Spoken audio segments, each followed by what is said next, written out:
Hey everyone, welcome to the front row with Elizabeth. In this video, I'm going to talk about what I call the daily dozen.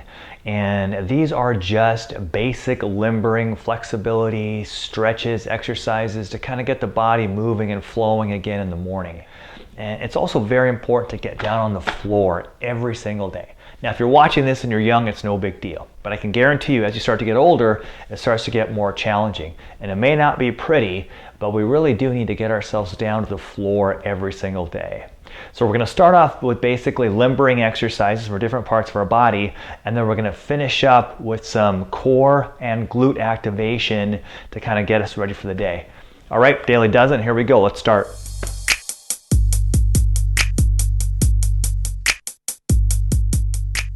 First exercise we're doing is just one that you've seen before.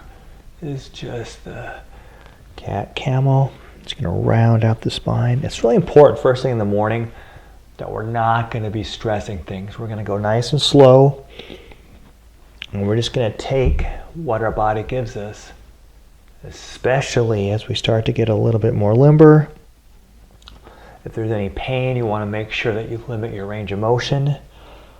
I'd recommend doing 10 of these, up and down being one. Now we're going to go into the prayer stretch.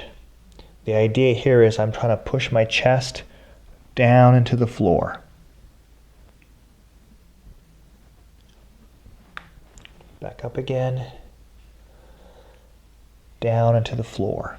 Getting some thoracic spine extension as well as shoulder flexion. And then back up again. Then I'm going to bring my left hand over to my right. My right hand is going to block my left, and I'm going to sit back over my left hip and get a little bit of a stretch of the lat dorsi here.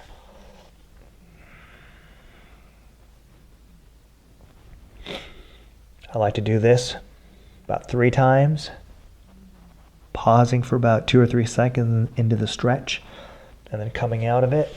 Then I come to the other side here, clasp my left hand with my right, and then I come back down.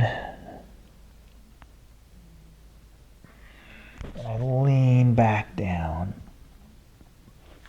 Come over here, block my left hand with my right so I get a nice stretch of that latissimus dorsi. Next, we're going to work on lumbar spine extension. If you don't have a lot of lumbar spine extension, you can start with your elbows first. We'll do 5 of these total. I'm going to take a breath in, slide my elbows in, exhale, let my stomach relax, and then back down to neutral. What we're doing here is just trying to get a little bit of extension through our lumbar spine. You want to make sure you keep your hips down and just take what your lower back gives you. As you get more flexible, you can slowly press up and then back down again. Take a breath in, make sure you keep your glutes relaxed. Breath in, exhale, and slowly back down again. 5 of those total. Now we're going to work on lower trunk rotations. You're going to try to keep your scapula in the back pocket, arms open by your side, and you're going to slowly rotate over legs as far as they can one way and as far as you can the other way. You want to try to bring knee to opposite ankle. That's the direction of motion that we're after. When my knees swing to the left, I'm going to slowly rotate my head to the right. As you get more flexible, as you loosen up, you'll be able to go a little bit further. I'm not really holding the end range, I'm just limbering. Have to be careful with spinal rotation first thing in the morning because we're stiff. As we get more flexible, you'll be able to go further and further. I recommend about 20 of these, just nice and easy, back and forth being 1. Stay with it until you feel like you've loosened up the spine. Next one here, you can use a pillow if you need to. Now we're going to keep our lower body fixed and we're going to get some rotation through our chest and a little pec stretching here. Take a breath in and exhale as you go into a rotational stretch. and back over again. Breath in, exhale, and rotate. We're getting some chest stretching. We're also getting some spinal rotation as well. And go over as far as you can. 5 to 6 times on each side. Now we're going to go into the mermaid stretch. What we're doing here is we're improving the lateral rotation of your trunk, as well as stretching a little bit of the QL, the quadratus lumborum. The key is you want your knees, your hips, and your hand to all be in a straight line versus bent. If my legs are bent, I don't feel a stretch. If this is too much of a stretch, you can always start on your elbow. Come up to your hand. Make sure that your hip is pointed forward, rotated forward. And then once you're here, relax and just kind of breathe into that stretch a little bit. And you should feel a nice stretch along this lateral part of the rib cage. I would hold this stretch for about 15-20 seconds, just once on each side. To come out of the stretch, just slowly bend your knees up. That takes the tension off of it. Now we're going to go right into a spinal rotation. So you're already in this position here.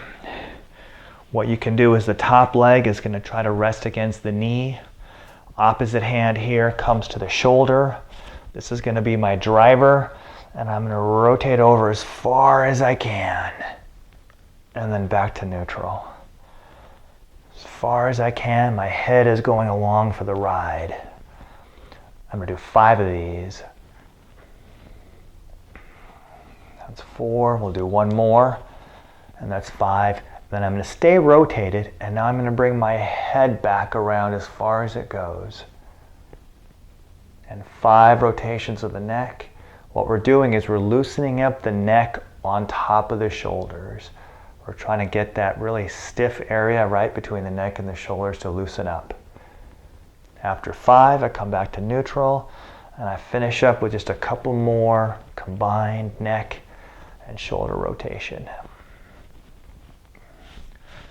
My top leg is going to be resting against my knee, opposite hand on my shoulder. My shoulder is where I'm going to do the driving from, if you will. And I'm going to pull that shoulder back, and that's going to bring my spine around for a nice twist.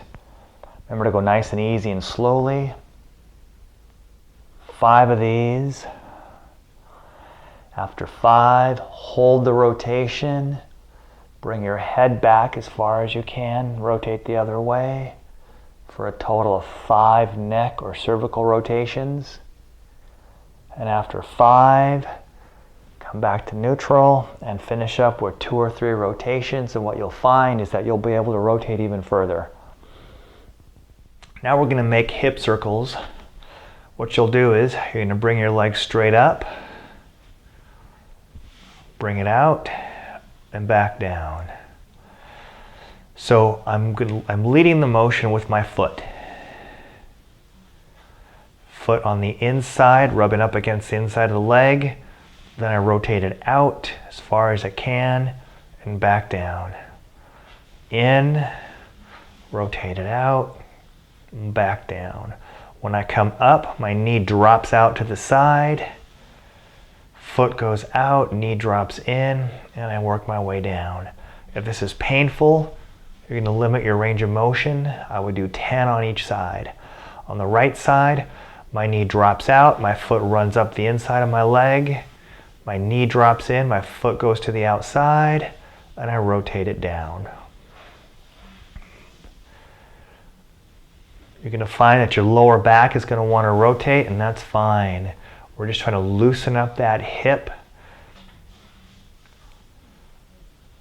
The next one I kind of combine together, and it's a shoulder and wrist stretch. So we'll do the shoulders first. I'm just going to put my hands behind my back, and I'm going to push my elbows forward.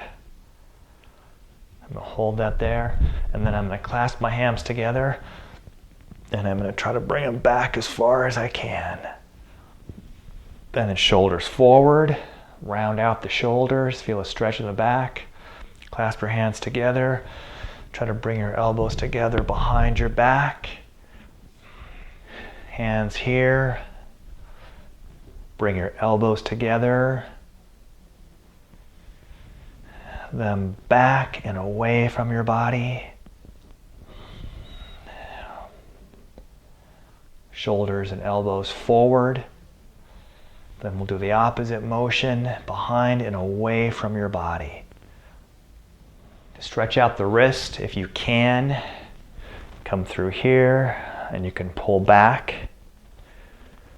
Pull back to get a better stretch. I like to put my hands, lean forward until you can get your hands on the floor. And then keeping your palms down, lean back until you get a nice stretch through the forearm. I would hold that for about a 10-15 second count. Take the stress off, move it out a little bit, but lift your palm up just a little bit and then come back, and then it changes the stretch into the fingers a little bit more. And then fingers back pointed towards you, lean back, and that's going to give you a stretch along this top part of the forearm as well too. Now we've done a pretty good job of limbering and loosen things up. Now we want to activate the core because it's really important to kind of wake those muscles up first thing in the morning. I love the bird dog. This one is one that everyone has seen before, but I just like to do 5 reps of these. You want to make sure that your hands are right below your shoulder. Your knees are underneath your hip.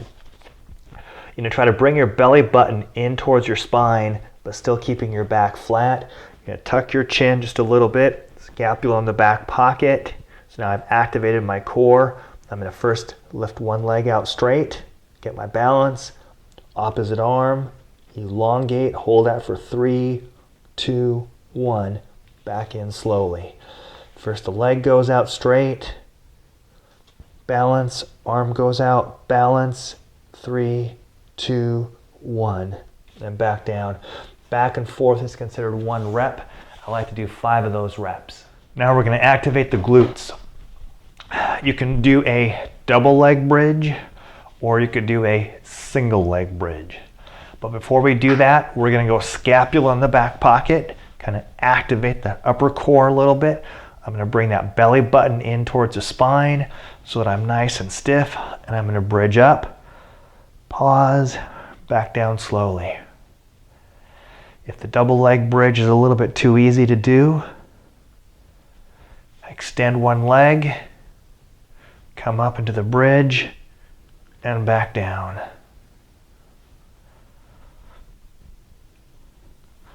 I usually like to do about 10 or 12 of each on each leg. And the last of the daily dozen is the dead bug. I don't like to bring the arms into it yet because it's pretty early in the morning still. So I like to focus again on the lower abdominals. So you want to keep the lower back nice and tight. You can lift your legs up here. Now if I kick out higher, it's a little bit easier to maintain that flat back, which is what the goal is. The moment my back starts to arch up, that means I'm done with the exercise because I'm going to put a stress into my lumbar spine, which I don't want to do. I'm going to kick out, kick out.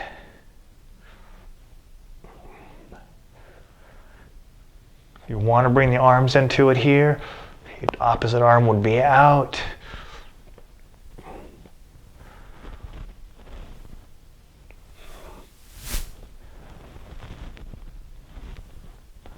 I like to do about 10 of those. Back and forth is considered 1 rep. So there you go, the daily dozen. It shouldn't take you that long to do. It usually takes me, I go through this routine myself in the morning. It does take about 15 to 20 minutes, but I can guarantee you it's a great way to start the day. It sets the tone for the rest of the day.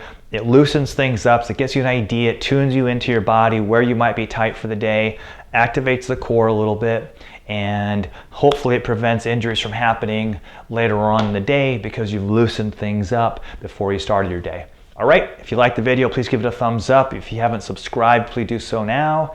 And if you have any questions, leave them down below in the comments. All right, good luck with the daily dozen.